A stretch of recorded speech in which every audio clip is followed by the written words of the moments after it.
Olá, nós vamos iniciar mais um programa Assembleia Convida e hoje nós estamos recebendo aqui no estúdio da TV Alesp os dois representantes da Assojubes, que é a Associação de Base dos Trabalhadores, dos Servidores do Judiciário Paulista. Estamos aqui hoje com o Alexandre Santos, que é o atual presidente da Assojubes, e também com o Hugo Coviello, que foi presidente da Assojubes na gestão passada e atualmente é o coordenador geral do Sintrajus. Nós vamos conversar hoje não só sobre os 25 anos da Assojubes, mas também das lutas do judiciário, né? Eu acompanho a luta da Assojubes, que é uma entidade combativa, que é uma das entidades mais combativas hoje do Estado de São Paulo na área da defesa dos servidores públicos, sobretudo na área do judiciário, uma entidade que sempre defendeu e continua defendendo os direitos e a dignidade dos servidores do judiciário. Uma honra poder recebê-los aqui. Alexandre, eu gostaria só que você falasse qual é o histórico da Assojubes, como que ela foi criada e como que ela foi se transformando numa entidade combativa que participou de várias greves, de várias lutas em defesa dos servidores. Boa tarde, deputado. Boa tarde, Hugo. Obrigado pela oportunidade. A Assojubes nasceu logo depois da promulgação da Constituição de 88. Ela foi fundada em 7 de dezembro de 88 e, na verdade, ela nasceu como um sindicato. Os servidores da Comarca de Santos se reuniram e fundaram o Sindicato da Comarca de Santos, dos servidores do Judiciário da Comarca de Santos. Posteriormente, ela se tornou o Sindicato da Comarca de Santos, Baixada Santista e Litoral Sul, pegando os trabalhadores também do litoral, da Baixada Santista. E em 93, ela se tornou, até por questões de legislação e se adequar ao novo Código Civil, aquela série de questões legais, se tornou em associação, Assojubes, né, Associação dos Servidores da Baixada Santista e Litoral Sul. Depois disso, principalmente com as greves, que a Assojubes, já enquanto sindicato, desde 89, fez a primeira greve, nasceu em Santos, a primeira greve do Judiciário, inclusive. Só a Comarca de Santos que iniciou, que estava em greve, o Estado inteiro trabalhando. Então, foi em Santos que nasceu as greves no setor da Justiça, do Tribunal de Justiça. E nos últimos anos, nas últimas greves de 2001, 2004 e a última greve de 2010, a Assojubes, até porque se ampliou, ela deixou de ser só da Baixada Santista e Litoral e ela passou a ter uma abrangência estadual. E ser reconhecida, a partir de 2001, da greve de 2001, 2004, e com a de 2010, ser reconhecida como uma das 3 grandes associações em termos de combatividade, de luta para a categoria. A gente passou a ser conhecido no estado inteiro como uma entidade, e até sendo respeitada pelo Tribunal de Justiça, uma entidade realmente combativa, com as greves de 2001, de 2004 e a de 2010, brigando para que o tribunal fizesse o mínimo de respeitar os pleitos da categoria. Prédios sem a mínima condições de integridade para os servidores, tivemos aqui mesmo em São Paulo, estantes caindo, dilacerando orelhas de servidores, tivemos problemas na Baixada Santista, no Fórum de Cubatão, com várias rachaduras, e nós estamos sempre presentes. A grande mobilização, tivemos vários anos sem qualquer cumprimento da lei da database, que foi promulgada, mas o tribunal reiteradamente descumpria a database da categoria, sem contar os direitos dos servidores, como férias, licença-prêmio, que hoje, depois de muita luta, se conseguiu pelo menos equacionar um pouco isso, ainda tem muito débito, mas se conseguiu pagar. Hoje em dia tem muitos servidores que ainda têm aquele fator de atualização monetária que não conseguiram ainda receber, que tem mais de 100 mil, 200 mil de verbas indenizatórias para receber, ainda não foram quitadas. Então a Assojubes sempre esteve presente e está presente. E a Assojubes também, no seu histórico, sempre, independente da questão dos servidores do Tribunal de Justiça, sempre procura estar presente nas lutas gerais dos trabalhadores, dos servidores municipais, lá da Comarca de Santos, questão dos trabalhadores em instituições bancários, dos professores, dos servidores da saúde, que também são bastante fragilizados com relação à política totalmente de arroxo do governo do Estado, com relação aos servidores estaduais, de uma certa forma, pessoal da polícia, da educação, estão totalmente sucateados com as terceirizações, a entrega dos serviços públicos para as OS. Então a Assojubes procura não só defender a questão própria, corporativa dos servidores do judiciário, mas também a luta geral dos trabalhadores. Muito Bem, é importante essa posição da Sojubes, de ser solidária também às outras lutas dos trabalhadores, não só dos servidores públicos, mas também da iniciativa privada. E essa luta que vocês estão também travando junto com as entidades em Santos, por exemplo, onde a Prefeitura quer entregar os equipamentos de saúde para as OS, as organizações sociais de caráter privado, ou seja, é uma privatização. E a Sojubes está participando muito, ajudando principalmente os trabalhadores lá do município de Santos. Hugo, você foi também dirigente, você foi presidente na gestão anterior e atualmente você está você é coordenador geral do Sintrajus. Explica para a gente, primeiro a sua passagem pela Assojubes e agora a sua atuação no Sintrajus. Janás, é um prazer estar aqui com você, com o Alexandre, saudar os telespectadores. Bom, a nossa passagem na Assojubes se dá dentro de um contexto do movimento a partir da greve de 2001, né, que em 2001 eu tinha só 2 anos como funcionário no Fórum, e ali teve um movimento grevista em que a gente, né, não só eu, outras pessoas também que estavam chegando, né, ou estavam há pouco tempo no judiciário naquele momento, acabaram se envolvendo de uma forma, né, pela circunstância do momento, com a questão das lutas, né, das reivindicações. E a gente, a partir daí, procurou, né, ajudar e também, né, cada um tem uma forma de pensar, ou às vezes tem uma ideologia que defende. E a gente, dentro desse pensamento, né, da defesa dos trabalhadores, tentou levar isso para a associação. E aí, dentro desse grupo em que a gente formou, em que o Alexandre, eu, outros companheiros, né, o Paulo, o Adelson, companheiros lá da Baixada, não só de Santos, de outras comarcas também, né, que são os companheiros que estão na luta envolvidos nessa questão da defesa não só dos direitos salariais, mas também na defesa das condições de trabalho dos servidores. E era um momento onde ainda era até pior que hoje a situação, né, dentro do Tribunal de Justiça. Né, em 2001, se hoje a gente ainda não está no nível ideal e não temos plenamente satisfeitas as nossas demandas, né, salariais e de alguns direitos, naquela época ainda era pior, o que é um tanto contraditório, né, até anacrônico. Né, o Tribunal de Justiça, a casa que devia fazer a justiça no estado de São Paulo, é um dos locais mais conservadores, mais fechados, né, mais imunes à fiscalização, inclusive de outros poderes, né, e da própria população.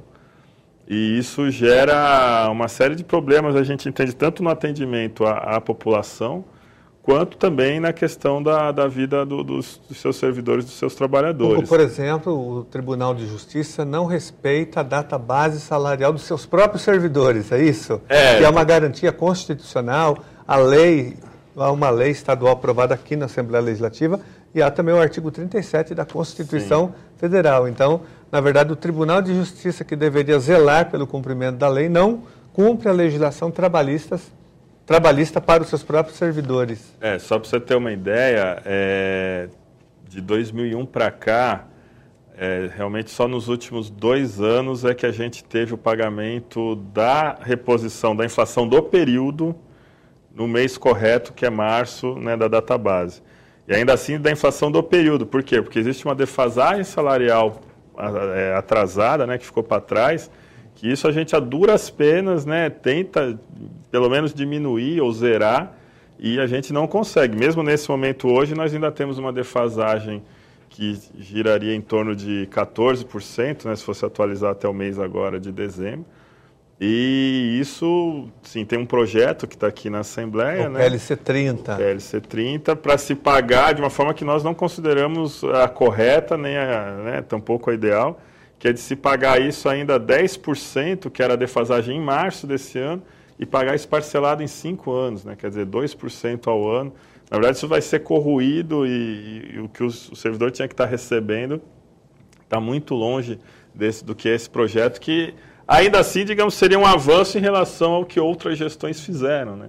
Então, só para você ter uma ideia de como é, digamos assim, retrógrado, né, o pensamento dentro do Tribunal de Justiça. Eu costumo brincar que, infelizmente, não é nem uma brincadeira, é sério, né, que o Tribunal de Justiça ele tem vários acidentes do trabalho, e se você for analisar as condições de trabalho nas seções, nos locais do Tribunal de Justiça, é absurdo. Então, o mesmo tribunal que pode condenar uma empresa por acidente de trabalho de um trabalhador, ele não toma as devidas providências com os seus trabalhadores, né? Rede lógica, né, canos de 1 polegada assim, expostos no chão, falta de condições, vazamento, infiltração, umidade, calor excessivo, assim, uma série de coisas que na própria CLT, na iniciativa privada, talvez esses mesmos locais não seriam nem permitidos que se funcionasse, né, que pessoas trabalhassem ali. E dentro do Tribunal de Justiça... Tem até falta de acessibilidade. Há 2 anos atrás, aqui no Fórum da Lapa, por exemplo, uma juíza estava despachando na calçada porque uma pessoa não conseguia subir no prédio, né? Então, quer dizer, nem acessibilidade existe na infraestrutura, nos prédios do Tribunal de Justiça, nas comarcas. Tem coisas... É o que o Alexandre falou agora, né? Da precariedade, teto caindo, fios expostos. Nós acompanhamos essas denúncias porque elas chegam muito aqui no nosso gabinete. Nós já tivemos a oportunidade de visitar algumas comarcas, alguns fóruns, alguns equipamentos do TJ e realmente é isso que vocês estão falando. É um abandono total, uma má administração que é feita, uma gestão muito ruim dos equipamentos, né? E coloca em risco a segurança, a vida e a saúde dos servidores e da própria população usuária dos serviços da Justiça. E até 2001, né, o deputado, quem levava os equipamentos, inclusive, eram os próprios servidores, né? Computador, impressora, até mesmo compra de material de escritório, folhas de sulfite. Aí, com a greve de 2001, os servidores retiraram os equipamentos e colocaram, foi uma vergonha para o maior tribunal do mundo, né? O Tribunal de Justiça do Estado de São Paulo, que os servidores que tinham que levar os equipamentos de casa para poder fazerem a sua função. Nós temos um caso até emblemático, que é até importante a gente colocar aqui na TV da Assembleia. É um caso de funcionários da comarca de Santos, né? É um caso emblemático nessa questão das condições de trabalho e da preocupação ou falta de preocupação com a saúde dos funcionários. Trabalham num setor que é de mecanografia, que era um setor que antigamente cuidava da parte das máquinas de escrever, relógio de ponto, que com a substituição pela informática, né, alguns equipamentos mecânicos ainda continuam sendo cuidados por eles, né, fazem a manutenção. E eles utilizam solventes químicos, né, produtos querosene, produtos tóxicos, né, trabalham com isso há 20, 30 anos e tiveram a insalubridade cortada, né, quer dizer, continuam trabalhando com solventes químicos e não recebem pagamento de insalubridade por isso, e a Sojubes entrou com uma ação em 2007, 2008 para que eles tenham, né, esse direito, e nós já estamos, né, encerrando o ano de 2013, e até agora não se tomou nenhuma providência, não foi julgado, corre dentro do tribunal, né? Então é um caso emblemático, por exemplo, de como que o Tribunal de Justiça trata a questão das condições de trabalho, condições de saúde dos seus isso consta inclusive na nossa pauta, né, na pauta dos servidores, né, na pauta, que é a questão da insalubridade, a periculosidade, que o tribunal tem uma comissão, só que essa comissão não funciona, fez uma reunião só desde que foi criada, e toda vez que a gente vem com pleito, o mesmo pleito, reiteradamente, vamos marcar uma reunião com essa comissão, e nunca sai do papel, nunca anda essa comissão, só foi realizada uma vez essa comissão.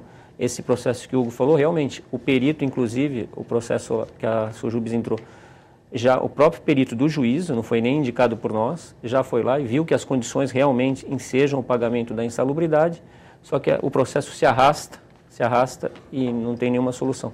Assim, aproveitando até o gancho, uma outra questão crônica lá na comarca de Santos é a questão do ar-condicionado do Fórum Central, que em Santos, no verão, as temperaturas chegam a quase 50 graus, as partes passam mal, os advogados passam mal, os servidores que ficam 8 horas lá diariamente, e a desculpa é sempre a mesma, que precisa de uma reforma da cabine primária, né, de energia, só que vai passando de gestão para gestão e nunca se resolve essa questão. E essa questão do ar-condicionado em Santos é fundamental, né? Não é um luxo, é uma necessidade. Necessidade básica para manter as pessoas trabalhando de uma forma minimamente e as próprias partes que militam, né, no dia a dia do fórum. Com certeza. Então, além dessas condições precárias de funcionamento dos equipamentos, além do arroxo salarial, além da falta de pagamento das dívidas trabalhistas, que são muitas, vocês colocaram aqui, licença-prêmio, FAM, férias vencidas, que começou a pagar alguma coisa agora, mas tem muita coisa ainda que não foi paga.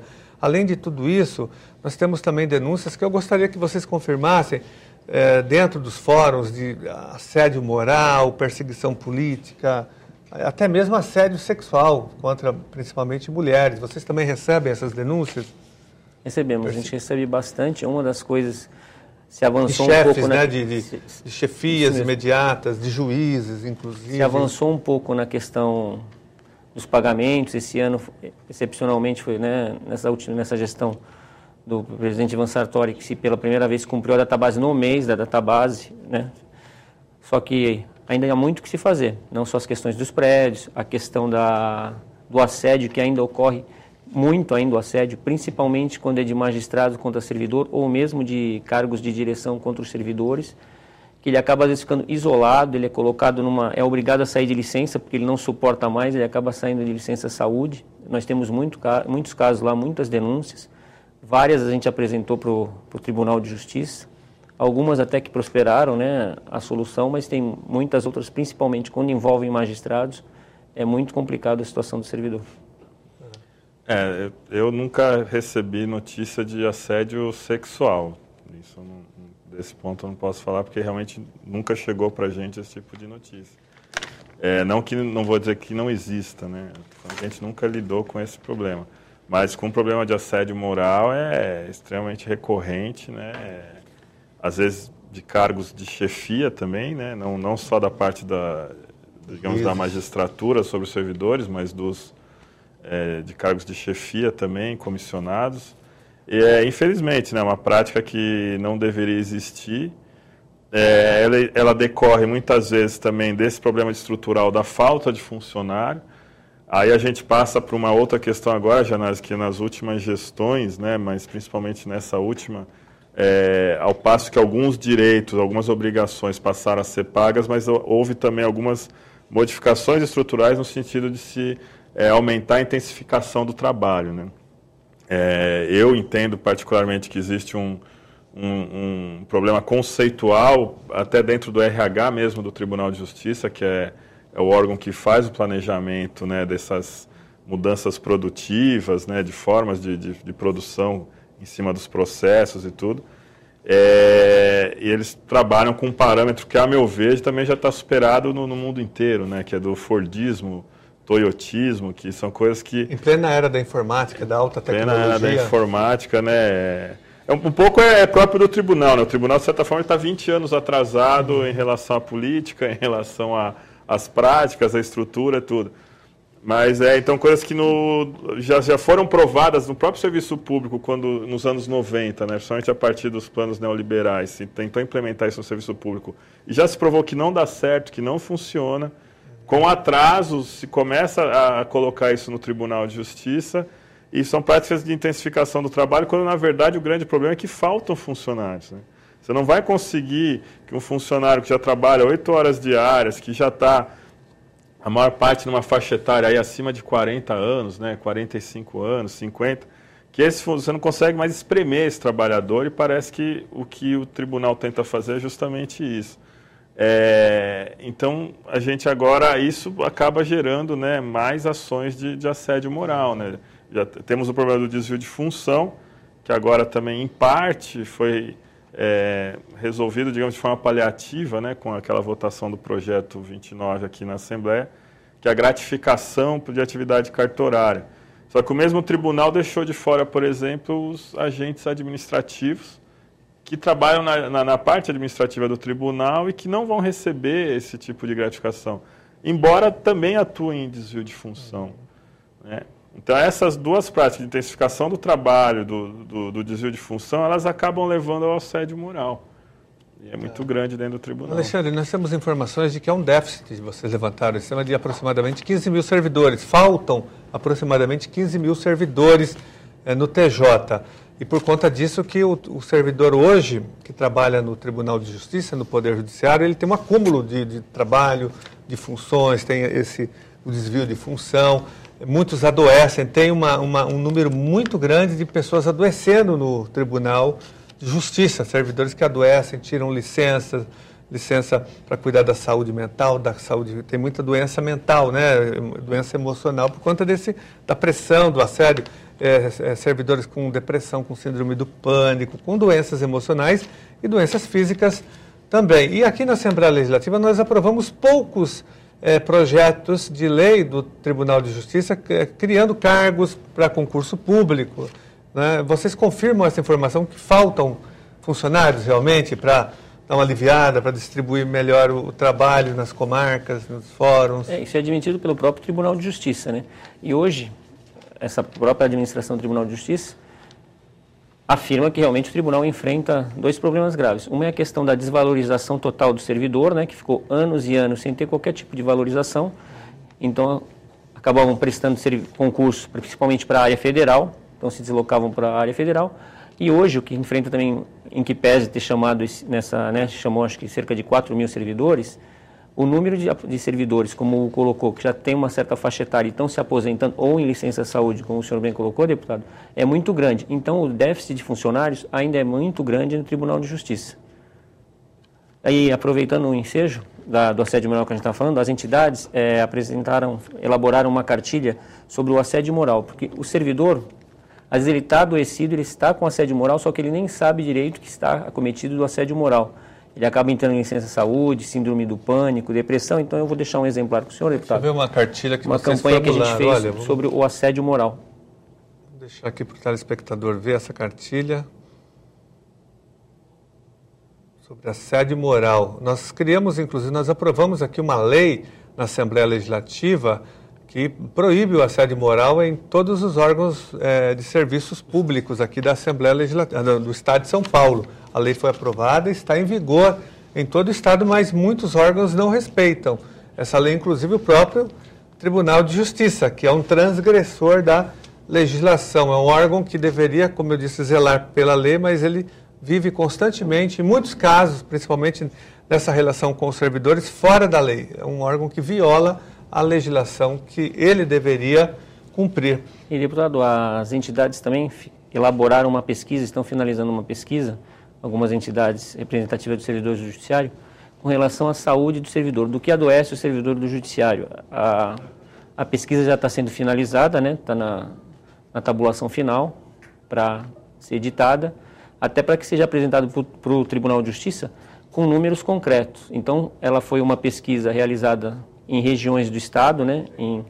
Com relação aos escreventes, oficiais de justiça, os agentes administrativo, operacional de serviços, sobre do que o servidor adoece. Então, ela não é quantitativa, mas é qualitativa. Então, foram feitas várias entrevistas em várias regiões do Estado para que a gente possa até cobrar do Tribunal de Justiça por que o servidor do Tribunal de Justiça está adoecendo. E tem casos, assim, absurdos de adoecimento do servidor do Judiciário. Então, vamos só fazer um rápido intervalo e nós voltamos em seguida debatendo aqui os 25 anos da Sojubes e também as principais lutas dos servidores do Judiciário Paulista.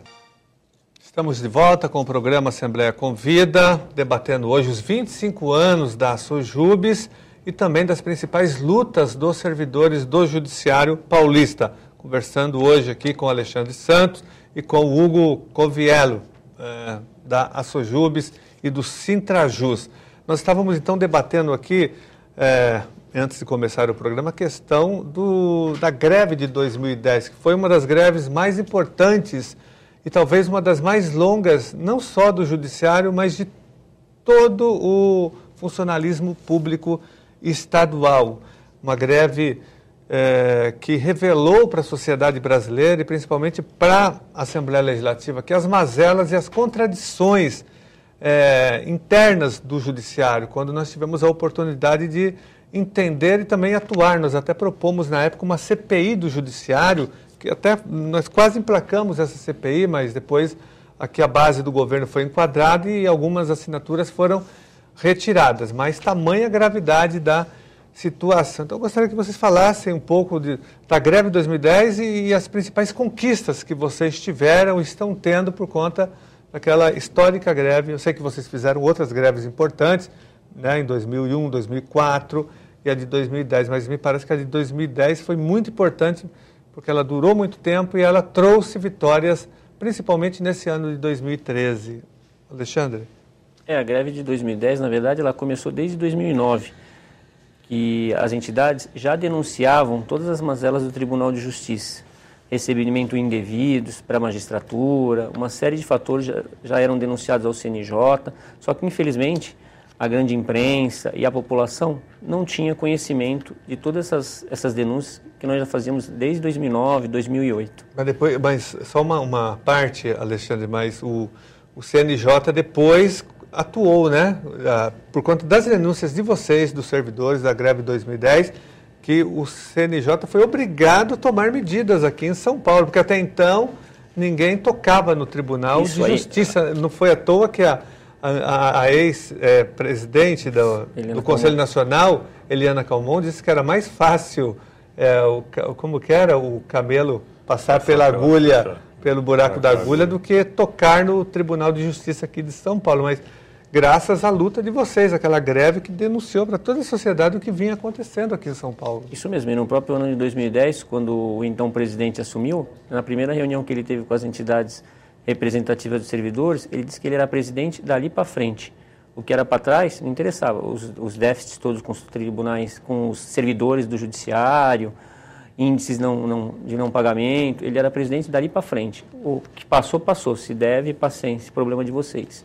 Então, isso foi o estopim para a deflagração da greve, né, de 2010, que realmente foi um marco. Foi quando, se não muito elevado quantitativamente, foi uma greve que os servidores que estavam ali, até por necessidade, foi uma greve que foi um marco na história, não só do judiciário, como do próprio funcionalismo. Foi uma das greves mais longas e os servidores demonstraram para a população e para a grande mídia realmente o que acontecia, as mazelas todas com o judiciário.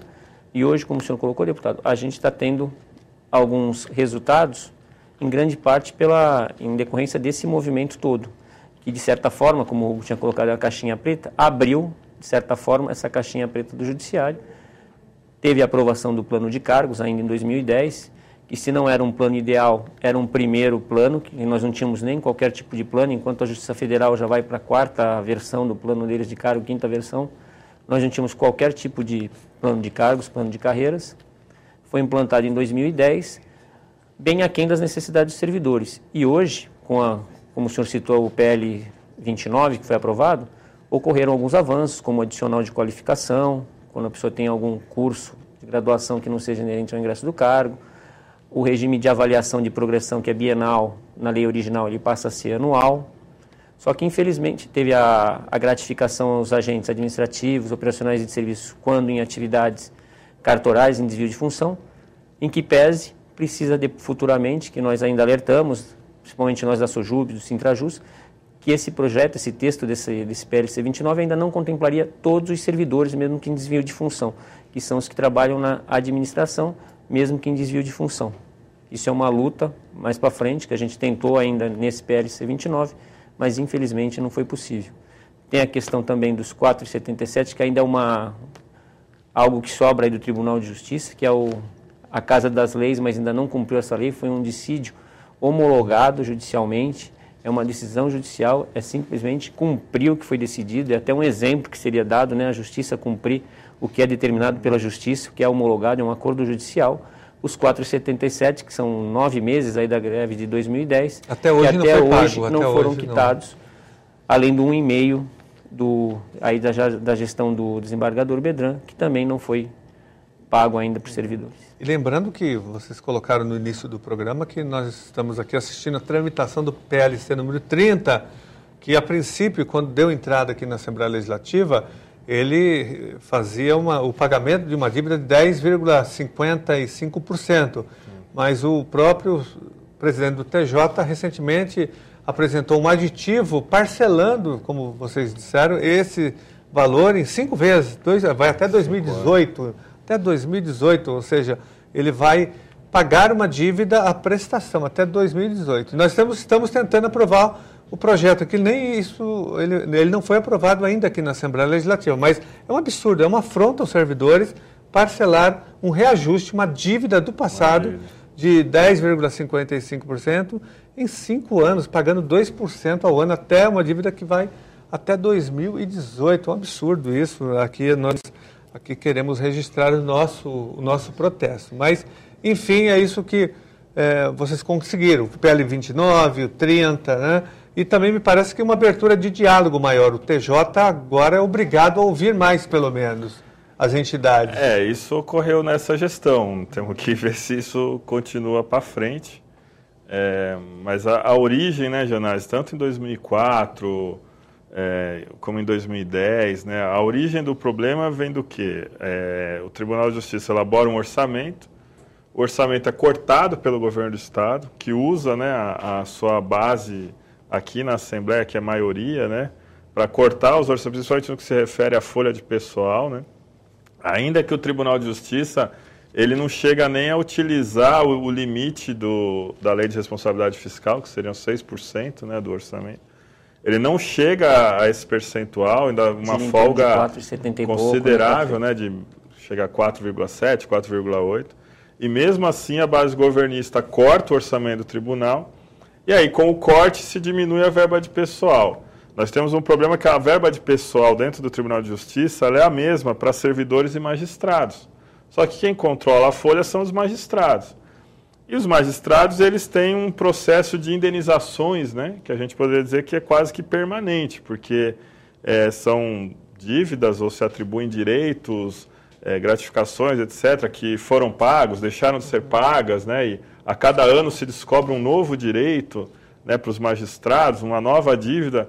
E com isso, porque o salário dos magistrados é limitado pelo salário do STF, mas com isso se geram dívidas e indenizações, onde eles passam a receber, além do salário limitado pelo STF, o pagamento mensal dessas dívidas e indenizações. Isso consome uma parte considerável da folha de pagamento, e aí acaba faltando dinheiro para pagar as dívidas e indenizações com os servidores, né? Então, nós acabamos ficando nessa situação. Isso acontecia em 2004, se repetiu em 2010. Em 2010, nós tivemos o agravante que a gestão Belloc, que foi a anterior da gestão Viana, não pagou nada de reposição salarial no ano de 2009. E a gente chegou no ano de 2010 e o desembargador Viana também disse que não teria nada para pagar naquela... Então, a gente ficaria 2 anos seguidos sem nenhum pagamento de reposição da inflação na database. Então, isso, né, gerou uma insatisfação, uma revolta muito grande na categoria, que culminou na greve.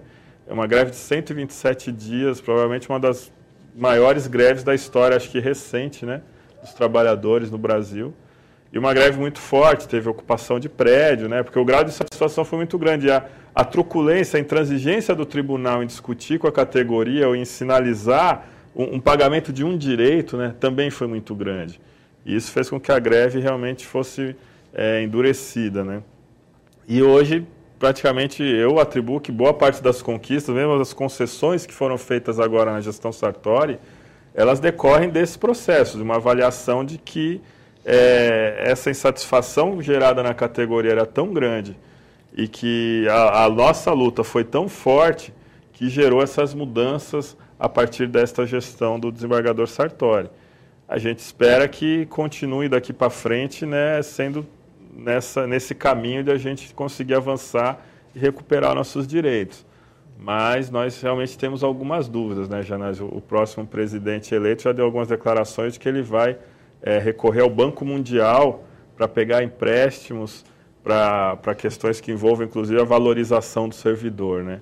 E isso para nós é uma contradição, porque o governo do Estado cortou, esse aqui é um balanço do orçamento do Tribunal de Justiça desse ano, e o governo do Estado cortou 3 bilhões do orçamento do tribunal.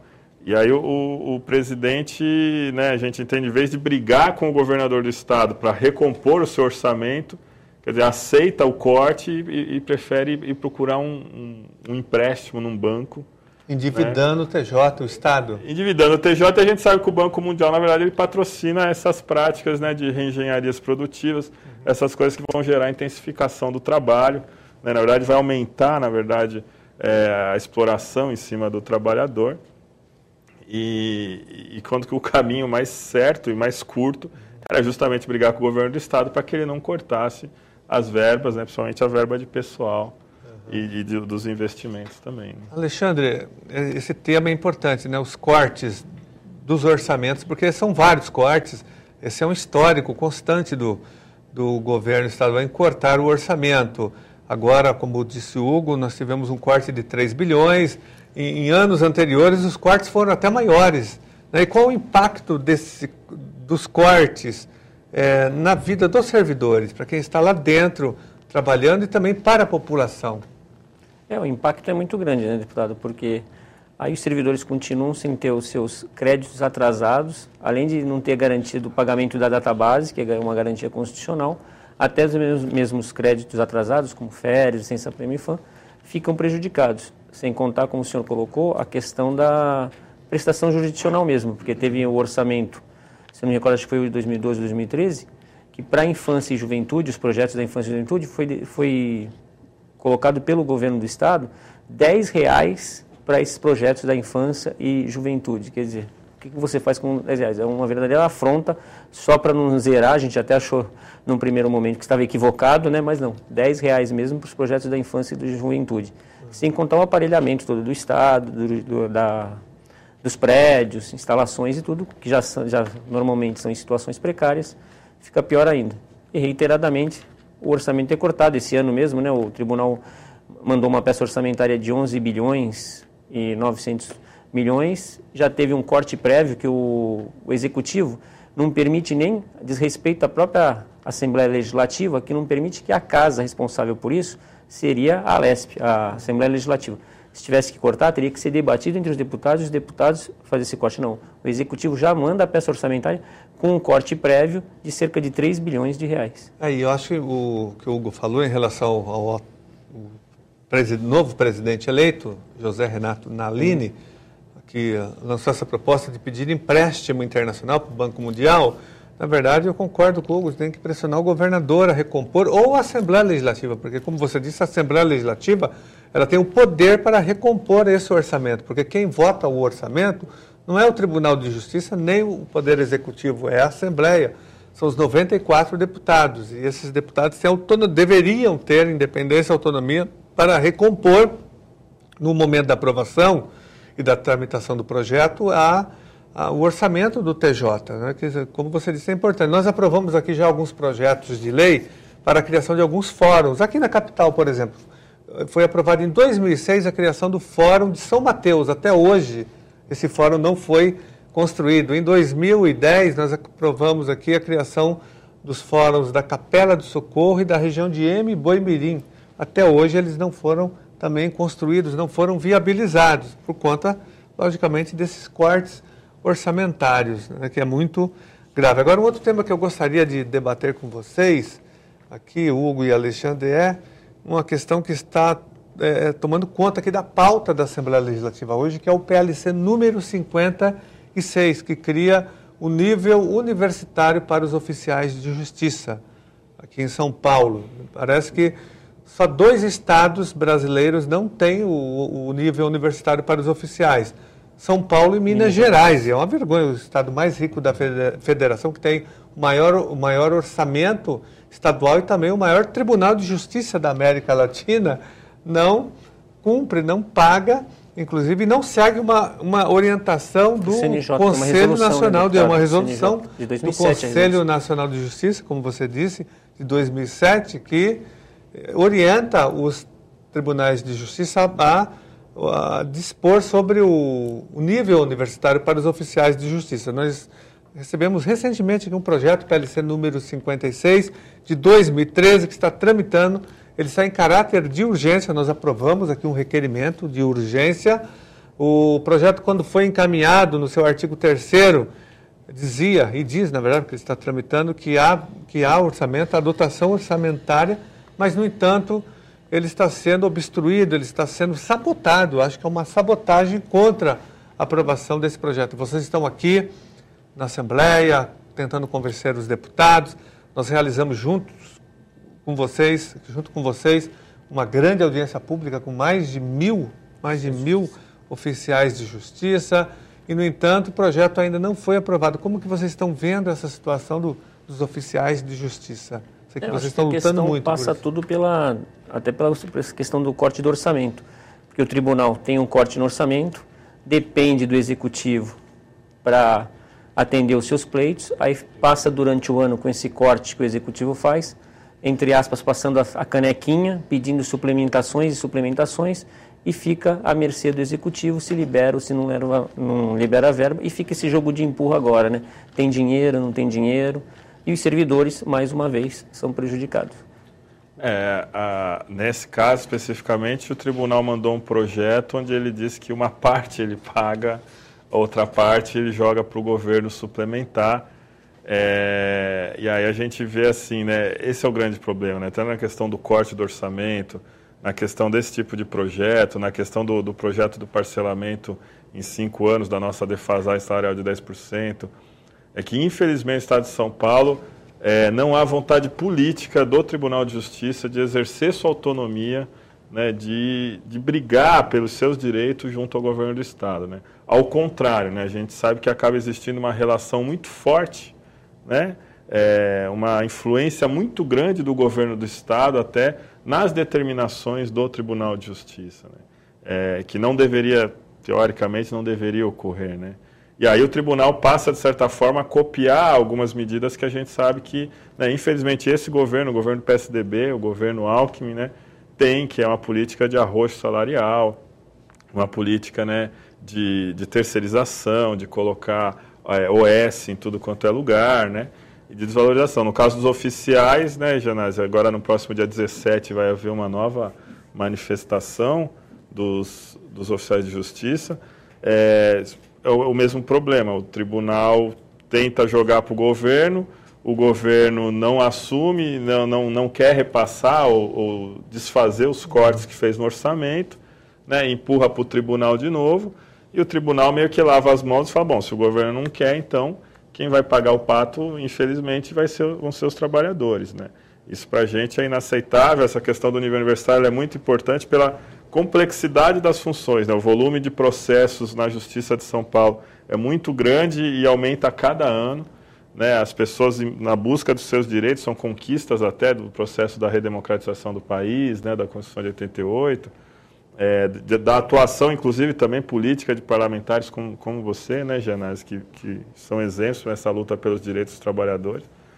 Então, a população reivindica os seus direitos, aumenta o volume de processo, né, isso torna a função mais complexa, mais específica, e é necessário, então, essa valorização do servidor para executar essas tarefas, né?